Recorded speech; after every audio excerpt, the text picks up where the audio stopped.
بسم اللہ الرحمن الرحیم۔ آج ہم عشرہ ذوالحجہ کی فضیلت اور اہمیت کے اوپر بات کریں گے۔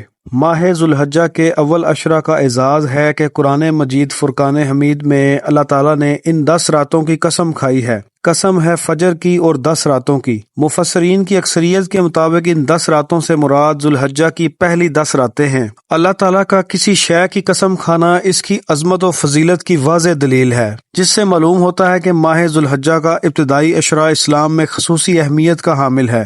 نبی کریم صلی اللہ علیہ وآلہ وسلم نے ان دنوں کو سب سے اعلیٰ اور افضل قرار دیا ہے۔ ذوالحجہ کے 10 دنوں میں اللہ تعالیٰ کو نیک عمل جتنا محبوب ہے اس کے علاوہ دیگر دنوں میں نہیں۔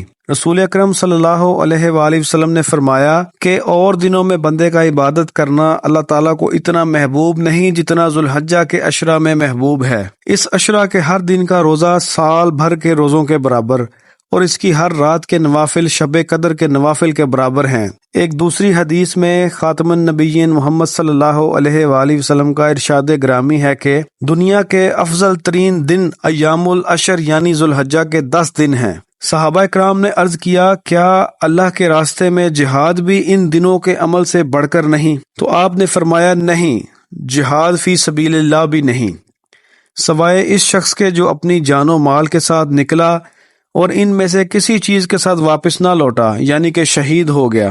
حج جیسی عظیم عبادت کا رکن اعظم یوم عرفہ بھی انہی ایام میں سے ہے۔ اسی مناسبت سے اس مہینے کا نام ذوالحجہ ہے، یعنی حج والا مہینہ۔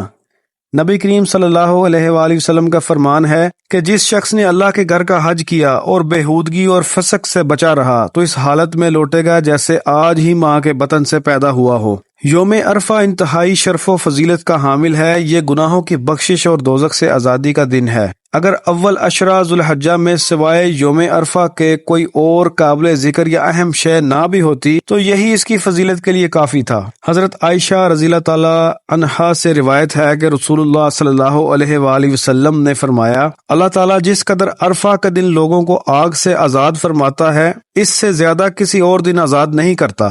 ایک اور حدیث میں رسول اللہ صلی اللہ علیہ وآلہ وسلم نے ارشاد فرمایا، شیطان یوم عرفہ کے علاوہ کسی اور دن اپنے آپ کو اتنا چھوٹا، حقیر، ذلیل اور غضبناک محسوس نہیں کرتا جتنا اس دن کرتا ہے۔ یہ محض اس لیے ہے کہ اس دن وہ اللہ کی رحمت کے نزول اور انسانوں کے گناہوں سے صرف نظر کا مشاہدہ کرتا ہے۔ یوں تو ذوالحجہ کا پورا مہینہ ہی قابل احترام ہے، لیکن اس کے ابتدائی 10 دن تو بہت ہی فضیلت اور عظمت والے ہیں، جن میں بڑی بڑی عبادتیں جمع ہو جاتی ہیں، یعنی نماز، روزہ، حج اور قربانی۔ ان تمام خصوصیات کی بنا پر ذوالحجہ کے پہلے عشرہ کی اہمیت اور فضیلت دو چند ہو جاتی ہے۔ غرض یہ کہ رمضان المبارک کے بعد ان ایام میں آخرت کی کامیابی حاصل کرنے کا بہترین موقع ہے۔ جزاک اللہ خیر۔